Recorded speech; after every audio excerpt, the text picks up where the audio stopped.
Now, I will give you some tips how to move on. Do's and don'ts. Peace out.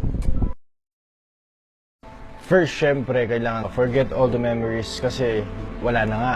Ayun yung stage na kailangan kalimutan mo na siya. Kailangan kalimutan mo na lahat.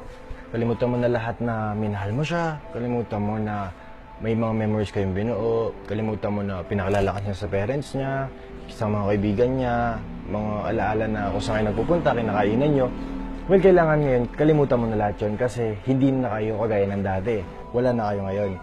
So, marami na nagbago. Hindi na kayo, may mahal na siyang iba. Kung wala mo siyang mahal na iba, siguro nag-move on din siya. Tanggalin mo na lahat yun kasi hindi yun makakatulong sa'yo. Although alam ko hindi ganun kadali na mag-move on sa paraang gusto. Siyempre, hindi naman ganun kadali na kalimutan mo agad siya. So, kailangan, dahan-dahan lang talaga.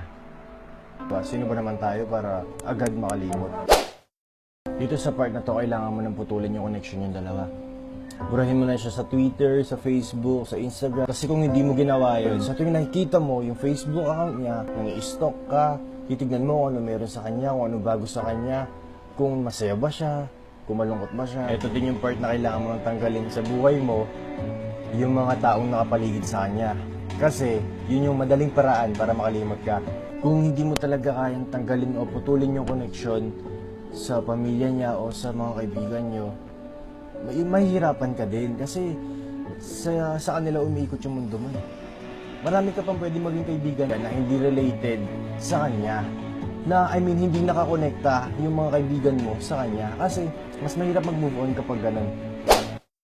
Well, just hang out. Hang out with your friends and your family and sa lahat ng mga pwede mo pang maging kaibigan. Andiyan yung lalabas kayo, magsasaya kayo para makalimutan mo yung mga bagay na dinaramdam mo ngayon. Dito din sa part na to, ito yung part na maglalasing ka, magkikwento ka sa mga kaibigan mo na mga malulungkot na nangyari sa inyo. Well, okay lang naman yun na andyan sila para dumamay sa'yo. Pero at the end of the day, anong magagawa nila, di ba, para tulungan ka? Well, it's you. Ikaw mag-isa mo. Sarili mo yung kailangan tulungan mo. Kung gusto mo talaga mag-move on, kasi nasabi ko sa'yo, kailangan diretso. Huwag ka nang lumingon pa. Kasi kung magbumukmuk ka lang dyan at iiyak, hindi ka naman niya babalikan.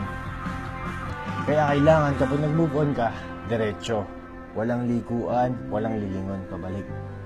Kasi yun lang naman eh. Kasi kung may talagang gusto kang lingunin sa likod, hindi ka makakatungo sa kasiyahan na gusto mo. Kasi kung talagang gusto mo makalimot, nasa sayo yun. Wala na sa kaibigan mo, wala sa pamilya mo, kundi nasa sarili mo. Ikaw at ikaw lang sa sarili mo ang tutulong sa'yo. Okay? And that's it, guys. Okay, guys, sana kahit paano may na-share ako sa inyo. Sana, guys, may natutunan kayo kahit konting tips lang sa mga sinabi ko. Anyway, I'm Christopher Kelly Mendoza and I need to go.